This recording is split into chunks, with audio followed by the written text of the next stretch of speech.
Hey, hey, hey, I am so excited. Bye for now. Who's plays that? Oh, that's funny. So today I am nervous because I get to interview my good friend. So excited. Mary is something amazing and has so much to say. And I just love her and love her husband too, Levy. They came to my house and we had a good time and we got to know each other so intimately in about 6 hours. So I can't wait to bring her on the show, and you're going to be equally amazed. So without further ado, hey, hey, hey, how's it going? Now, much better. Yeah, you have I think you're a bright light. Oh, thank you. You know, when anytime I'm in your presence, anytime I talk to you, just like a bright light shining others to see clearly. Oh, And that's what I would describe you as. So, how's it going? great. You couldn't have said anything nicer. That's true. Hey, Jenny, good to see you. And Paul, Alex is from London. She's Wow. an amazing person. She had a stroke and speaks three languages fluently. Wow. So good from Paris. Wow. So we're going to get started. And today I want to give you a chance to talk because I'm so excited about talking to you. So I better shut up. So Probably I'm the next person that talks just as much as you, Paul. Probably. I think Levy would agree with that. Yes. You love to talk. Hey, salute in the house. Hey, salute. Uh, and Jimmy's in the house, and Paul's in the house, and Michelle Renee's in the house. So, uh, if you don't mind, tell me your story. Sure. So it's very hard to say, what is the story that we go through, that we experience, that really, really changes us. But I think I always say that life is like a mountainous terrain. We go up, we go down. Good, things are bad. And right? And we are being tested at every step of the way in areas that we need to get better. Definitely think that I've been tested in my patience time and time again. But I have gone through quite a bunch of things, and I'll give you some examples. Uh, Please. Financial loss. I have been at the top of the mountain, and it's all a matter of what people consider top of the mountain, right? For some people, being a multimillionaire is at the top of the mountain. That was not me, but I was definitely very comfortable and I was happy where I was until I lost it all. I have had health issues. I had estrangement in the family. My husband had a stroke. A month later, I lost my father. I think that was a very difficult time for me. And everything, it's a culmination of everything that I've gone through that really brought me to a place of reflection and trying to understand, what does it all mean? What does it mean for me? What does it mean for as my purpose on this earth? Hmm. And and what is it that I needed to change in myself to achieve my potential? Can you tell me about the walk on the beach, the seashells and levee, and that event that happened in your life, please? That event was major. Okay, so after we had gone through estrangement in the family, and it's interesting, I just read a book called Fault Lines, which is from a PhD in sociology that talks that 1/4, meaning 1 in every 4 people in the US, is estranged from somebody, and he qualified that as one of the worst pains that affects health so badly. And it is a problem that people don't talk, don't discuss. It's full of shame, and the people really suffer alone. So during that time, and I just read this book recently, 10 days ago. During that time, my husband and I were really broken. I mean, we couldn't fix it. We wanted to fix it, but we couldn't fix it. And we had to go through it, you know. And I'm a fixer in general. I'm a person of solutions. You know, I always find solutions for problems. And I couldn't fix it. And that in itself was driving you crazy. Crazy. It was a hardship because I always fix things and now I can't fix. So my husband and I were literally in the sofas in our room, in our living room, are one across from another. We were both sitting like literally like this, like we couldn't hold our bodies up. That's how half dead we were. And we were both crying. Tears were streaming down. I felt the heat of the tears. And I really understood at that moment those ads on TV that show depression, and they have that caricature of that person really walking slowly, barely. That's when I understood those advertisements, because for the first time, that's how I felt. Never suffered from depression, but I was so sad. So the ocean always helps me. The ocean, the vastness, anything nature related where I feel very small. And I love that feeling of feeling very small, you know, of feeling I am just something small. Look at how big everything is.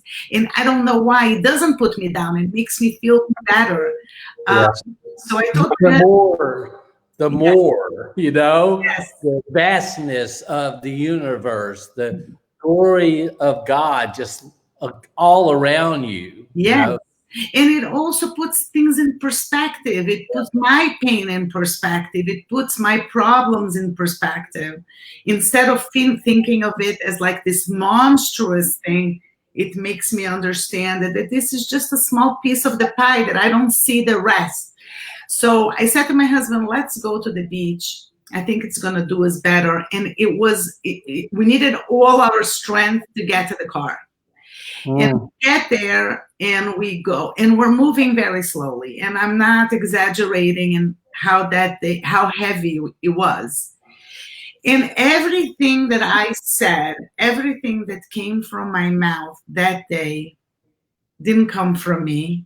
I was a conduit. I felt that the things were coming, but it wasn't from my brain.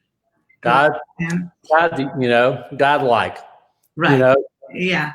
So I said to my husband, let's look for shells and let's put the pain that we feel onto these shells. Let's name them. Let's grieve for each tiny thing that we're grieving right now, because one loss means a lot of losses, and people don't think about it. I'm actually creating a course, and in this course, I describe, let's put it this way, a woman who goes through breast cancer, right? So she lost her breast. She lost her dreams of what she looks like. She lost her hair. She lost the energy. She lost maybe friends. She lost so much. It's not one loss. It's multiple losses.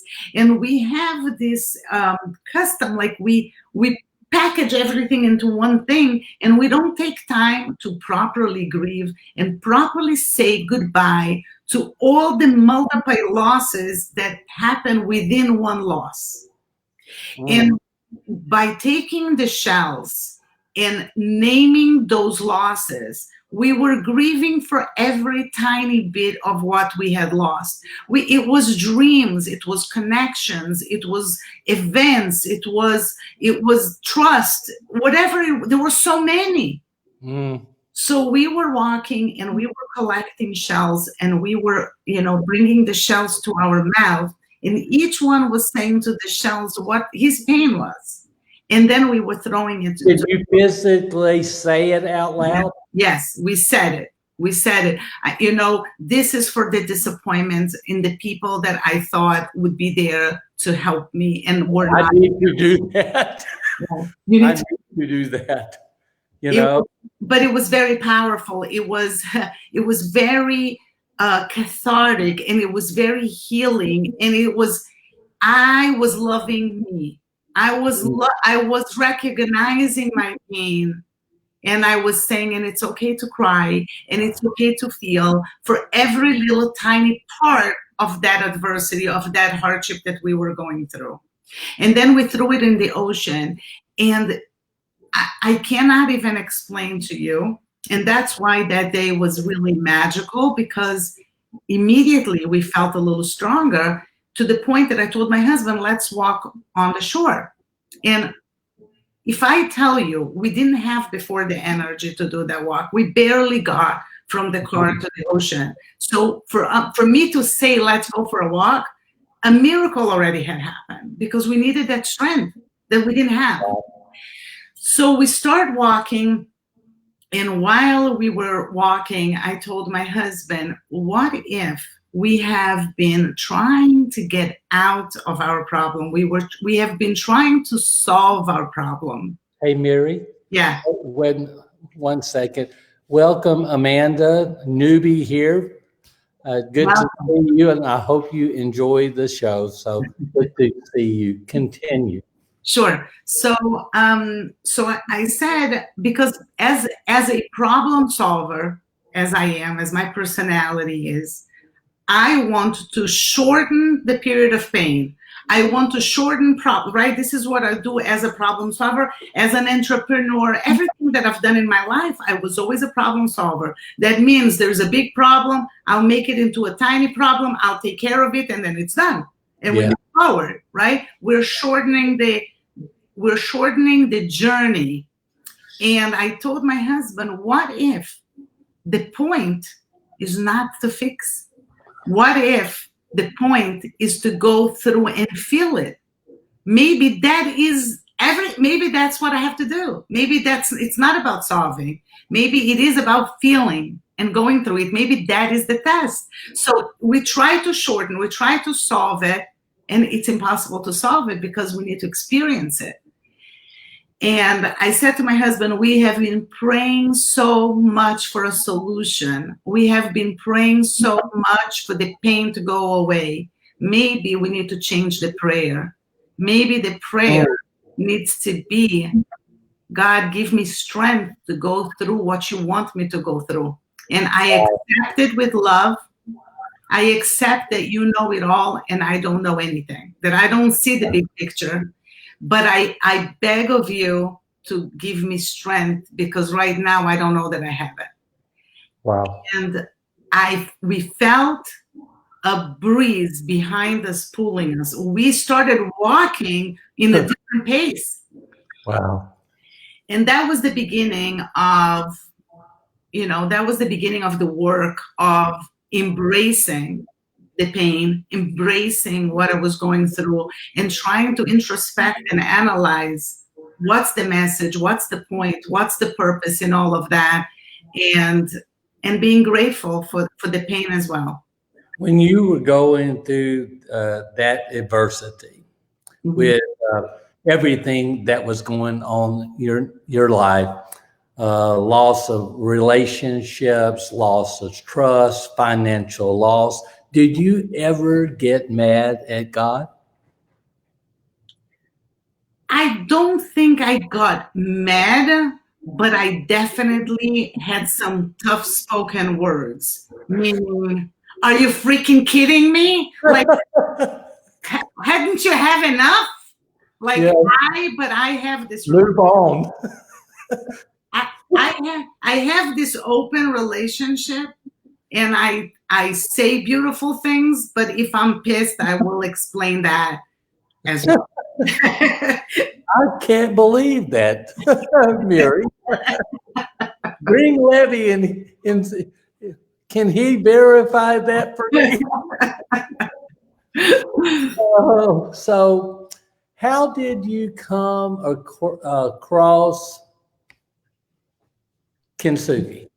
Okay, Kintsugi changed my life. This was a gift. It was a gift. Kintsugi was one of my answered prayers. Okay, because I am a visual learner mainly. I understand things when I see them better. And I was sitting on my bed one Sunday feeling sorry for myself, and I get a video and via WhatsApp, and I watched the video, and it was this young Thai man with a very soft, loving voice explaining what Kintsugi is.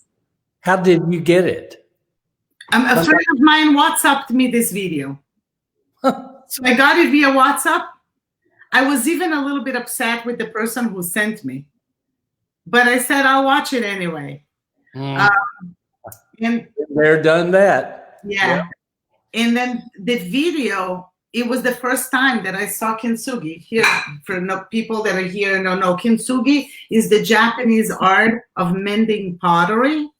They use urushi, which is a lacquer, a very strong, it comes from trees, and then they dust it with gold. And the concept, the idea is to not hide the scars, but highlight them and wear them as a badge of honor, and understand that the scars is really what makes a dish unique, or in this case, a person unique when they mend their lives back together. That it's a reason to be proud. So many people hide their scars. Right. Yeah. Run from their scars. Yeah. Ashamed of their scars. Right. So tell me how this affected your life, because I know it affected in so many ways. Yes. So when I saw that video, for me, it was an aha moment. I said, oh my God, I could mend. I could put myself back together too. And I'm going to be more beautiful, more special, stronger, more unique than before. And for me, it's a challenge because remember, I'm a fixer. And I said, okay, I was just going wrong about it. I was trying to fix it so nobody saw that there was an issue. Now I'm going to highlight what happened and use it as my purpose. Well, you turned it into a lot of things. You started your own fashion line. How did that happen? Right. So I was doing fashion already for 2 years, but it didn't have a theme. And the reason, I was a graphic designer and marketer before. For 25 years, I worked with pharmaceutical companies. I taught them ethics and compliance. I used to create programs. Exactly, beauty marks, Valerie. I used to create programs that it taught employees that being ethical is good for business. And I derived a lot of fulfillment from that job. When I went through a very hard time, I felt that I needed to start a new business, and I was pretty much drugging myself. I wanted to work 18 hours a day so I wouldn't feel my pain. So I said, great, what is creative that I know absolutely nothing about? Oh, fashion. That's so funny. And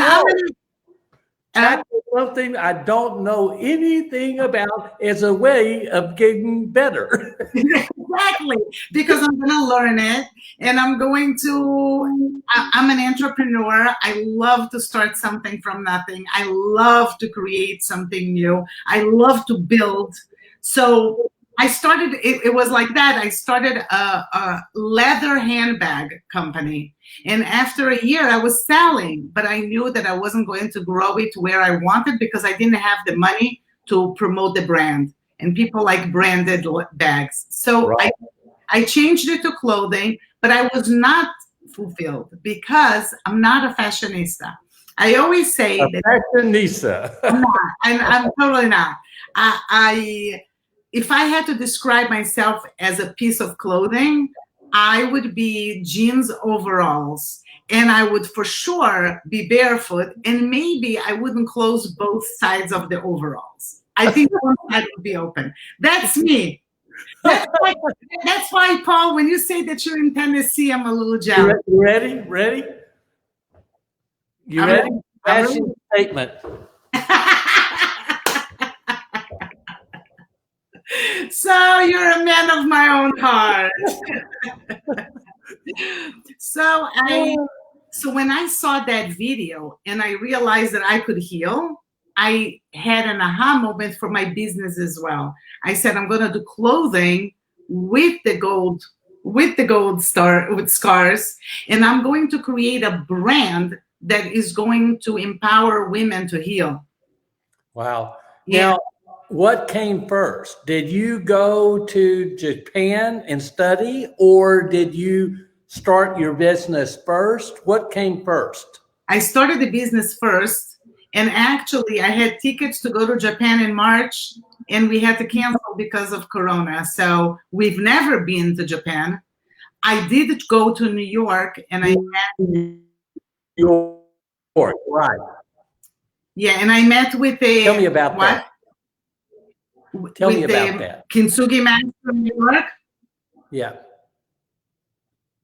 So I wanted to learn Kintsugi from somebody who was Japanese. I don't know why, but I wanted the culture. I wanted the background. So I met this man. I found out that there is only one Japanese native Kintsugi master in the US. His name is Jen Saratani. And I called him in New York and I said, can you teach me? Like, can I travel, spend a whole day with you, learn how to make Kintsugi, and come back home? And he said, no, you can't. One day.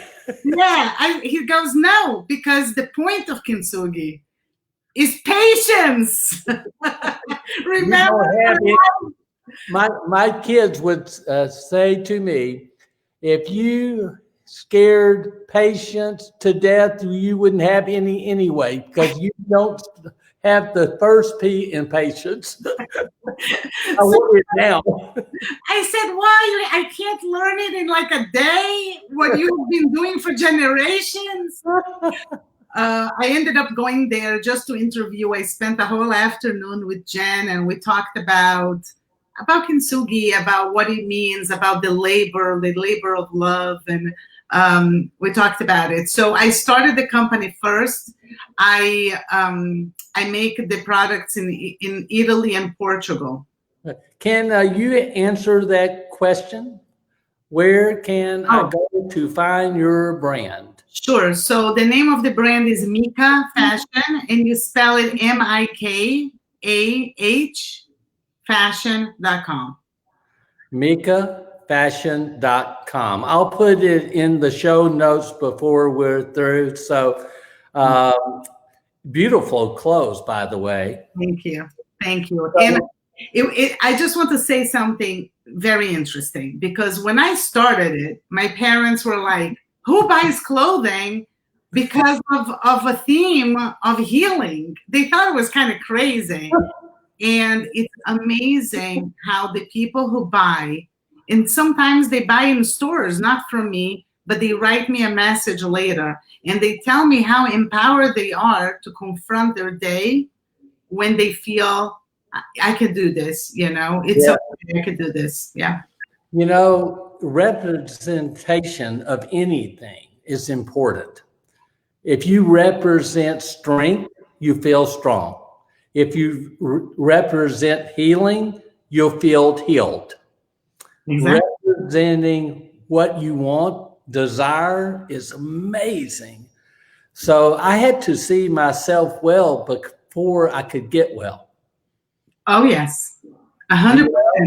Yeah. I had to see myself talking before I could talk. I had to see myself forming sentences before I could form sentences. And just important visualization of what you want in your mind's eye is everything. Everything. Exactly. And I think that that's what Kintsugi did for me.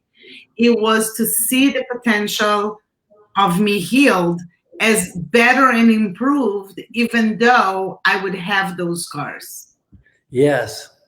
And you know, it's Naomi said, I will invite you to Mary's page. Thanks, Naomi. Yeah, I appreciate You it. have so many fans that I've introduced you to. You're just, I am, tell me how we met. Yes, but just a second. It's Mika, not CH. It's Mikah. So instead of CH is with a K. Okay.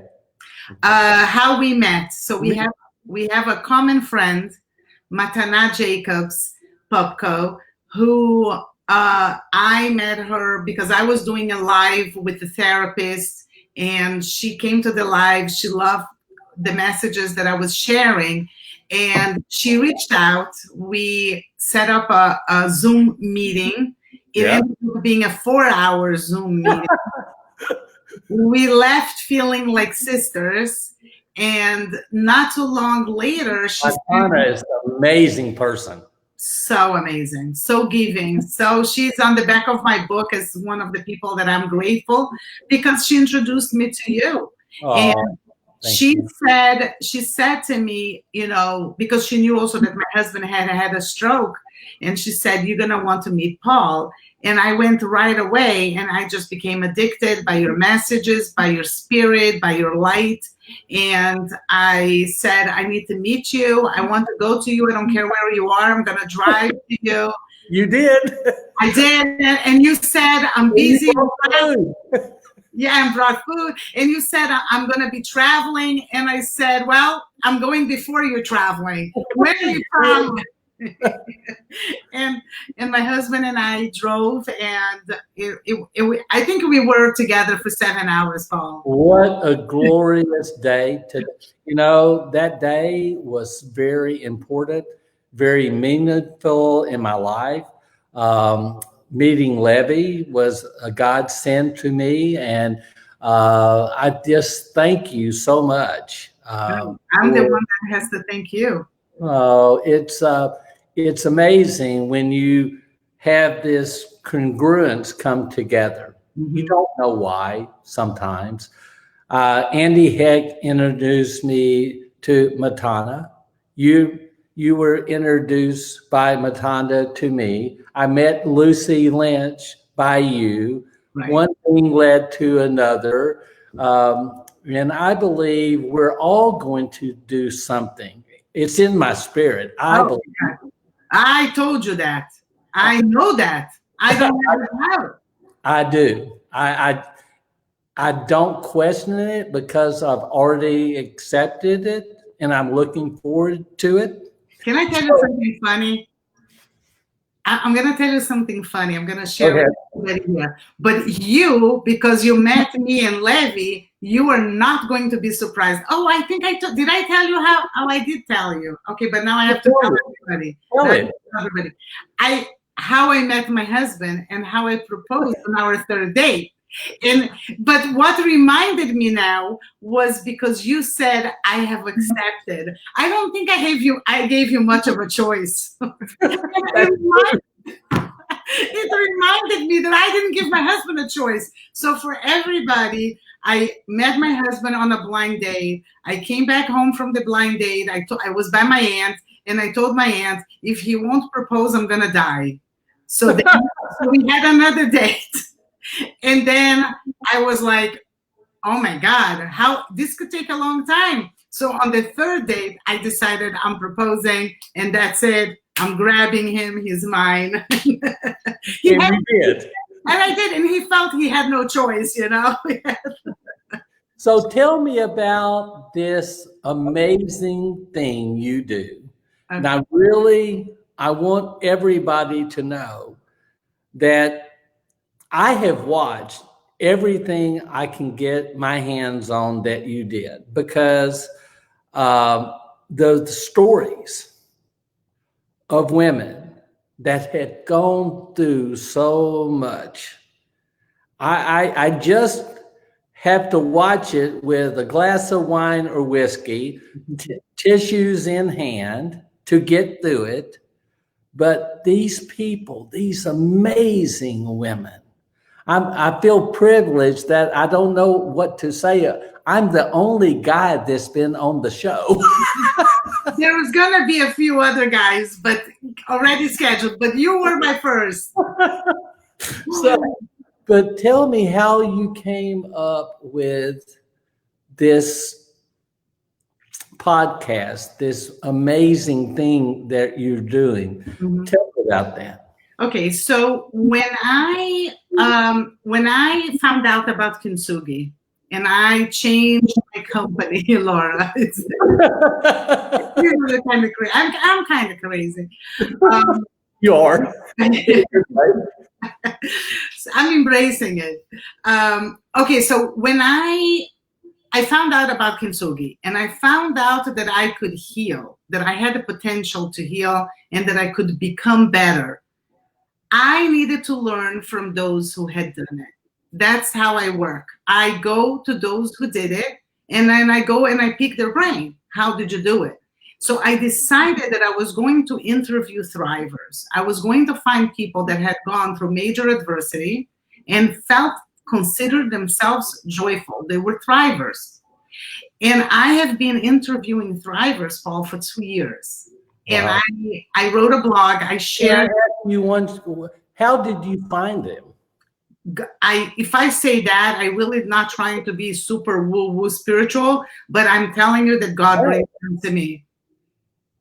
I really feel that. I feel that every person that has to be in my path, that I need to hear their stories, I hear either for myself or somebody else needs to hear their stories through me, but how they come to my life. And I have to tell you something. 2 people that I asked them, would you share your story with me? And they said yes. And when I told them my guidelines, they said no. And it was very interesting. And I didn't get upset. I realized that I was not the conduit for their message. They have a great story. It is not for me to tell that story. And I feel that it's that everything happens for a reason. The stories that come to me, a lot of people online, people introduce me to people. They say, wow, I need you to meet this person. And then they share their stories with me. Can I say something? I would really be glad if you got in touch with Laura Messner. I already did. And shared that story. Laura, I'm telling you, I love her. I love you. They need to get together. You do. And so what was the guidelines that they said no to?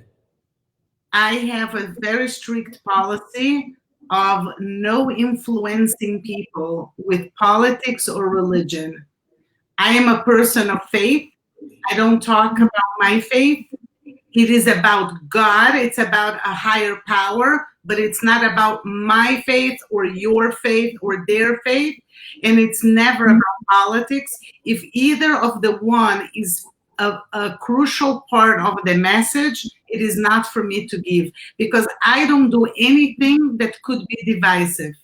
I respect every religion. I respect every political or every race, every sexual orientation, every decision. Every person is holy. Every person is a child of God. And I do not by any means speak about anything that could be hurtful to somebody else.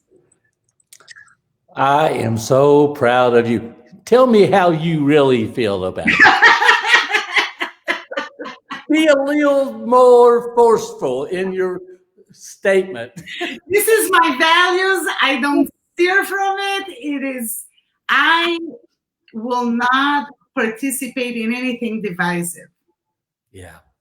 So tell me about a couple of the stories. Okay, so first one that's coming to mind is Ashley Young. She is in her 20s. She's a twin. She has a twin sister. Her twin was born perfect. She was born with one arm. She was raised as somebody that can do anything that she wants to do. She would have to put a lot of effort and time. She told me about going through the time where they fall in love in high school and first loves and how she felt because she was the sister who didn't have an arm. Mm. So she talked about all of these pains that she went through in her childhood. And I want to tell you something. She taught me, because I learned after I finish interviews, I write down what I learned from that person. Right. And I have a collection of lessons that I learned from that specific person. And she is a scuba, she dives with sharks. She's a competitor horse, you know, the jump horses. Really? She is a dancer, all with one arm. She has a baby who's perfect. And she taught me that abilities and disabilities is only what we decide what they are. It's our decision. If we decide that somebody is disabled, it's in our decision. Yes, baby A and baby B. Yeah, I have that story. And also how her parents decided, because they were so patient with her. You know, she needed to learn how to tie her shoes. They could have tied her shoes, but they didn't. But they did. They didn't. And they told her, you can do it. You'll find a way, and we will not pressure you with time. And she's an amazing, amazing, inspirational person to me. You want another story of another woman? Tell me about Deb. Catherine. Well TV. What? Well TV. Oh, what's her name? Deborah K. Yeah. Deborah was raised as if adults committed suicide. Her life was that her grandmother kept saying, I'm going to kill myself. And then the parents would have to put the kids in the car, run to her house to prevent her from committing suicide. So as a child, she grew up with the concept of suicide. Her parents put a stop on it. They told the grandmother that they would not keep going there. The parents divorced. Things changed in life. At the end of the day, her father killed himself. Mm. And when that happened, she had a contract to do a show, and she didn't know what to do. And people told her, you have no way to back out. You have to do it. So while she's dealing with the loss of her father, she continued and she did the show. I showed you that segment, and she got an Emmy nomination for that segment. So she persevered. She continued on. And since then, she has healed. She has done a hypnotherapy session. She saw her father well and healthy, who told her that it was his choice, that she shouldn't feel guilty. And she was able to move on and grow from the experience, but she was raised with the concept that adults commit suicide. Wow. That had to be a massive burden. Oh, yeah. For a young child. Oh, my God. Can't even imagine. I can't either. So you were going to share one other story with me? This story is amazing for when it comes to health. Catherine was very, very sick. She went through many things. She was married to somebody who was very abusive. She went through a lot of things, but when we had our conversation, we focused on her Lyme disease. She kept going to doctors who kept telling her that it was all in her mind. She was very, very sick. And at some point, they tried some kind of a treatment by the time that they figured out that what she had was Lyme disease. And she started having seizures. On my website, I have a video of her, how she looked and having a seizure. And she was in bed really feeling that her days are counted. And her daughter sat next to her and said, Mommy, if you had health, what would you do? And she said, I would love to travel. Wow. And her daughter said to her, then start planning the trip. Wow. And she sat and barely, because she had so many seizures, she barely managed to do a Google search, but she started working really hard to imagine the trips that she would take. And that started her healing journey. She is beautiful. She models. She speaks. She's a public speaker on ageism. She's 57. She looks 35. And I'm telling you, I wish. I wish to. But she's a terrific soul. But she really healed herself. She then went to get a master's in positive psychology. She's amazing. But she was, that's the only one that I put a video. And I put the video because you cannot imagine how sick she was until you see that. And then when you see how beautiful and healthy and thriving she is, it's a sign for all of us how the mind controls so much of our health and how we have the power to heal ourselves. Can I ask you, through this series of interviews, have you become more grateful? Yes. So tell me about that. Yes. So in general, I was always grateful because I am a happy person. I have pride in what I do. Because I accomplish things, I work a lot and I do a lot, so I feel fulfillment. So I was always grateful. But what shifted was the size and the importance of every little bad thing that happened to me completely shifted. Because I am more grateful, but I also know more about the world because I am that speckle of dust, because I've interviewed people and I've seen what they have done. You know, one of my things in my bucket list was to go to Zion Park and Bryce, and it wasn't on Levi's bucket list. And it took me a lot of convincing to bring him there. But he wanted to go back. But being there and seeing the mountains, for me, it put me back in seeing how miraculous my existence is. And how all of my problems, when we consider the world, they're small.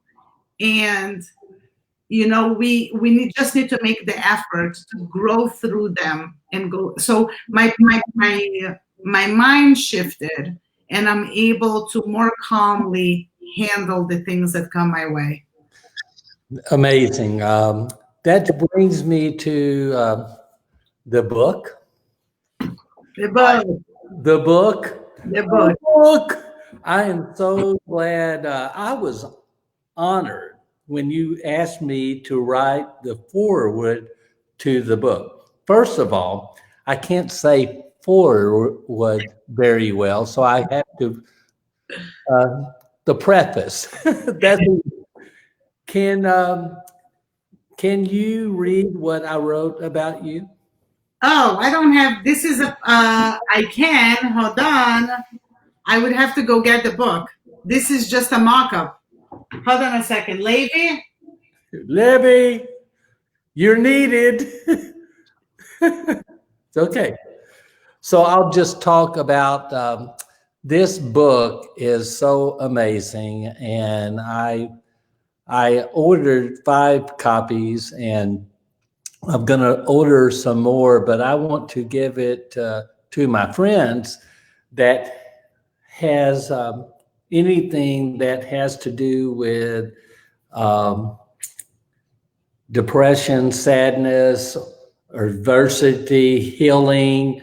It's just so amazing. And I just really am glad. So I filled in the little blank while you were gone. I was bragging about you. I said I ordered 5 books. Yes, you did. And you know why? I had 5 specific people in mind that I wanted to give the gift of your knowledge, wisdom, experience, and intellect. And you're funny. That helps.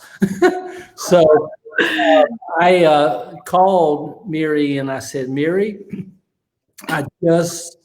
it came to me just like a songwriter. I'd write, then I get moved. I read and about the book, and I read some of the stories in the book, and I just woke up and I said, I'm going to write the foreword.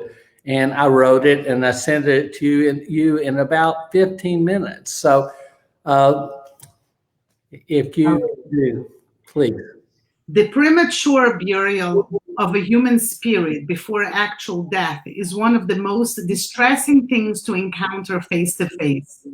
How could a person be this hurt and tragically broken? So broken, in fact, that they replace their hope and love of life with hopelessness and despair and say, God must hate me. Sound familiar? Miriam Grunhaus and I have something in common. This was our story, a shared story from two different worlds and two different perspectives. The profound fact it could be your story too. Have you ever been broken? Have you ever tried to put the pieces back together of your shattered life? Everybody has a story, and this is one story that's so profoundly impactful because it's real as rain. You are not a victim or a survivor. You were born to thrive. When you finish the amazing manuscript of one brilliant woman, scarred by the lost dream, trying to figure out a way out through the fire that became her life, screaming, why me? Why God? You will never think about seashells, vases, kintsugi, scars, sparkling, small steps, messes, grief, gaps, gold, and self-talk quite the same as you did before. Reading this work pinned with the pain of knowledge that you were broken but not defeated, it is never too late to mend and construct a better you with the gold of the master. You were destined to be great. You are someone special. My mother, Shirley Cummings, was the most brilliant person I ever met. She would have loved Miriam. She would have loved her energy, her enthusiasm, and zest for life.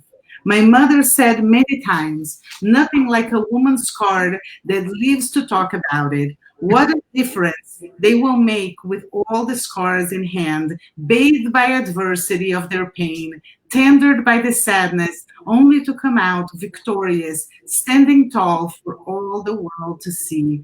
Humbled, gracious, and strong. When life happens to you, how will you respond? To quote my mother, life is difficult, but then it gets better if you choose to look up and believe. Thanks, Mom.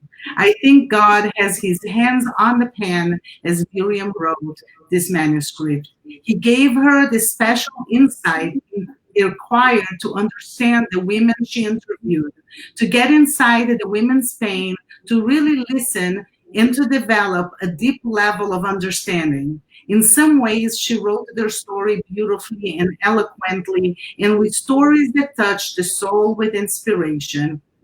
You will feel something when you read this book. You will ask empowering questions. You will laugh and you will cry and be emotionally transported to the same place unique where you can take a good hard look at your life. Are you ready to go in this amazing journey? I was a speaker, a teacher, and an author. I take books very seriously. My grandfather told me, drink from good books until you are intoxicated by wisdom. I love a good book. I have 5,300 in my library and keep notes in every book. My favorite books I keep in a very special shelf that I like to call Wisdom for the Ages. I was struck by the pain in the pan. I was intrigued by Miriam's zest for life. Her father used to describe her to her friends. Oh, sorry. This is going in that special place. When I read the book, I was struck by the pain in the pan. I was intrigued by Miriam's zest for life. Her father used to describe her to her friends as the one with so much joie de vivre. Miriam, you have earned it by picking yourself up, gathering the broken pieces, and taking the time to practice kintsugi on your own life. You have written a masterpiece to be treasured. I had an ischemic stroke May 13, 2018 on Mother's Day. I was unable to say a word, read, or write. The doctor said I would never be able to communicate again. I'm living proof. If you pick up shattered pieces of your torn up life, you can, with patience, put it back together stronger than it was before. Let go and let God. After all, you're not being demolished, you're being polished with gold. How amazing is that? Well, I mean, that's the book. Anything else? well, I was just proud to write that. It was cathartic for me because I felt like I didn't scratch out, start again. I just wrote just one 15-minute block, and I sent it to you, and you loved it, and that's all I needed for you to feel valued by my written explanation of your work. No, So it was so perfect, so perfect. But when I started listening to you, I knew that you had to write my foreword. I knew it. I had to get it. thank you very much, Mary. Tell me the mission of the book. What are you trying to accomplish with that book? Okay. So when I started doing the clothing line with the kintsugi, I started getting these messages of how I was helping people. And I became intoxicated by that feeling of helping people heal.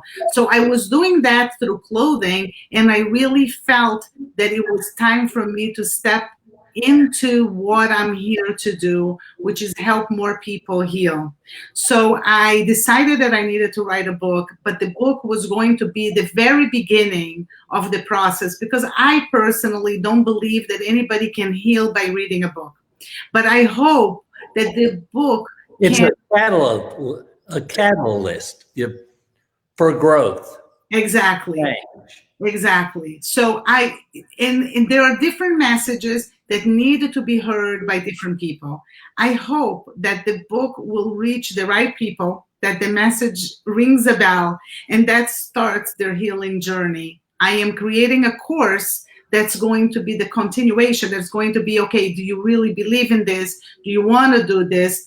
Do you want me to do it together with you? And we'll go on this journey and do the course together. So the goal is to bring people from the book to the course and really begin their healing. And the course goes through those golden nuggets. They go in depth. There's new things, but we do a kintsugi piece together. And we go through the process of how to grieve, how to go through the brokenness. And I tell a little bit in the book about the steps of kintsugi, and we leave it and we mend our lives as we're mending that piece. I just think it's such a beautiful story that you can pick yourself up. You can get the scars to heal. It may take time, patience, as we both learn to understand patience. We're fighting it. I know, but Lynette said, I just want to read this. Wow, yes, I've been broken down so low from abuses of my ex-husband, and then the image being alone and broken. Yes, God was with me every day. I've taken a hit right now, but God does it once again, and I will get well again. You know, Lynette, I'm praying for you. You have an amazing story. I can't believe you're so positive after all you've been through. I think 7 or 8 strokes. Crazy. I want to say something that one of the women that I interviewed, actually, you heard her speak, Lisa, Oh my God. Her son. There was something that she said to me when I interviewed her about 2 years ago that was so good for me to hear. And I'm being called to say it because I think that somebody who's live here needs to hear it. She said, because we have this tendency to say God only gives us what we can handle. But when we are in the midst of despair, we don't understand that because we can't handle. we're not handling it, right? Right. And she said to me, Miriam, that's not true. God doesn't give us what we can handle. God gives us just outside of what we can handle. And the growth is the pain that we feel. For us to achieve that, it is outside what we can, because if we could have handled it, it wouldn't have been painful. We would have just done it. But she said, but that is the growth. The intention is that God believes that we can attain this growth, not that we can easily handle the adversity.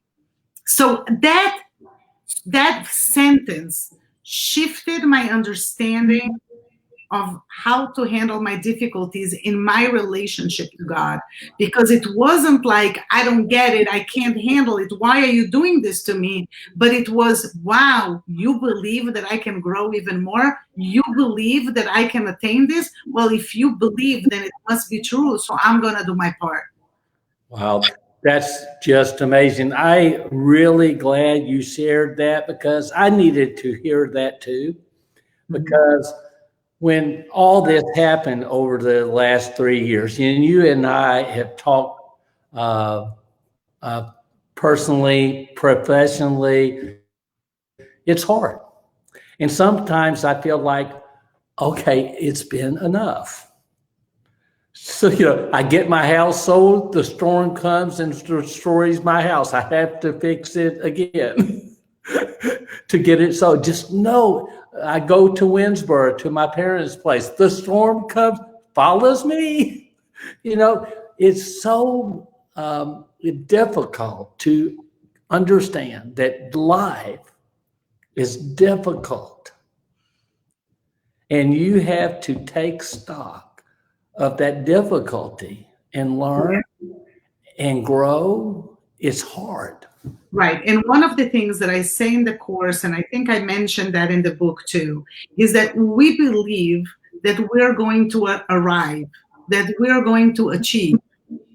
But the truth is that the destination is the journey.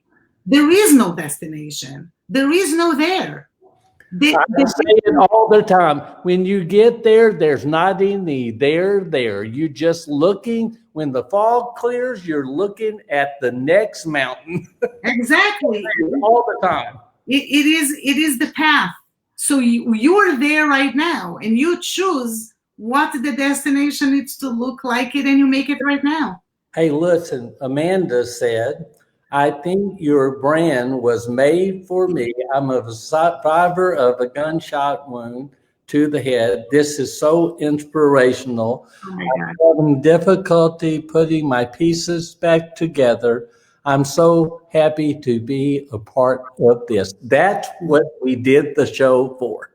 That's right. And Amanda, by the way, I'm interviewing a man who was shot in the throat and became quadriplegic. And he's quadriplegic already for many years. So you for sure are going to want to hear. He made his entire life about inspiring others with his story. That's all he does. Hey, 1 second. This is the show where the guest disappears and the interviewer disappears. Isn't that great? Somebody rang the doorbell and I had them stand outside. So Yvonne said, sorry, hi everyone. Yvonne, so amazing. Yes. I love her poetry. So parting thoughts for anybody that has adversity, has depression, has anything that you can tell them, what would you say to them? It's never too late to what? You can always put your pieces back together. It is never too late to heal. There is work to be done. There is a method to the madness. You can learn. You don't have to be naturally resilient in order to build your resilience tools and to heal. So that is the most amazing thing that I found out in my research, that you don't have to have this resilient personality. There is actions that you can take. you are not alone. Most people, you think that you're the only one going through the exact thing that you're going through. But I have interviewed people that told me, I always thought I was the only one. You're not. Actually, social media, as horrible as it is, has helped some people that found their grouping. I interviewed a woman who has trichotillomania. She pulled all her hair out. She became bald. And she always thought that she was the only woman bald that pulled her hair out, until social media came and she saw her group. Find your tribe. Find your group. What Paul is doing is incredibly amazing, because then you belong to a group of people, and the journey is easier when you're not alone and there's people who understand. Hey, Don't. Mhm. Natalia, I'm so proud. Natalia has a young son that has suffered multiple strokes, and she is so strong. I just want to tell you, Natalia, I know you're having a hard time. I know you lost faith. I know a painful time, but you are strong enough to get through this. I'm telling you, you are strong enough. And anything I can do to help. Mary's here for you. I'm here for you. I'm telling you, you are strong enough. So I just had to interrupt. And I just want to say one thing about the tribe. Don't go into places where people are complaining. Don't go into places where people are that it's a whole bunch of people going through the same thing and everybody's crying. That's not what you need. You need a place where people are going to lift you up. You need a place of people that are going through adversity. They have gone through what you have gone, but they have techniques and tips and love to give you, to lift you up. Those places are a trap. Don't fall for it. I believe that because they want something from you, and it's not to help you. That's right.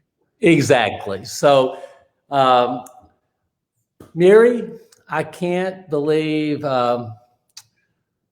we did this. I'm so proud. I think we did a good thing today. You can tell it from all the comments. You have a wonderful way of saying what you say. God sent you to my life for a reason, and I'm not going to question it, but we're going to do something special.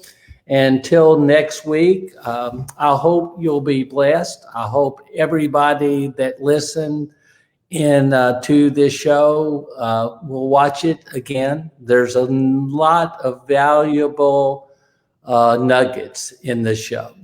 And misery always enjoys company. You got that right. Yes. But may the speech be with you, because I woke up one day, May 13th, and the speech wasn't with me at all. I had to learn to talk all over again, but anything's possible. Anything's possible. And I just want to thank you more than you know. And you're going to say this. Hope is on the way. Hope is on the way. And don't hang up. And I'm going to say bye for now. And Bo said, thank you. Great interview. It's hard to screw an interview like that up because Mary's so smart. Because Mary talks a lot. Great show. All the comments. Janice, thank you. I listened, but I haven't said much. I'm struggling so hard to be positive. Hey, Janice, in Newcastle, England, you got John, you've got it. Just hang in there. Like my mama told me, hang on. Don't go anywhere. You can figure it out. One day at a time. Valuable, biggest golden nuggets, man, all the comments, all the things are possible. Great show. Nuggets, not biggest, LOL, brain damage. I got that. And I hope replaces fear. Great show, guys. So bye for now, and don't hang up. And I'm going to say bye for now. And you can do anything. You remember that you are someone special and never forget it.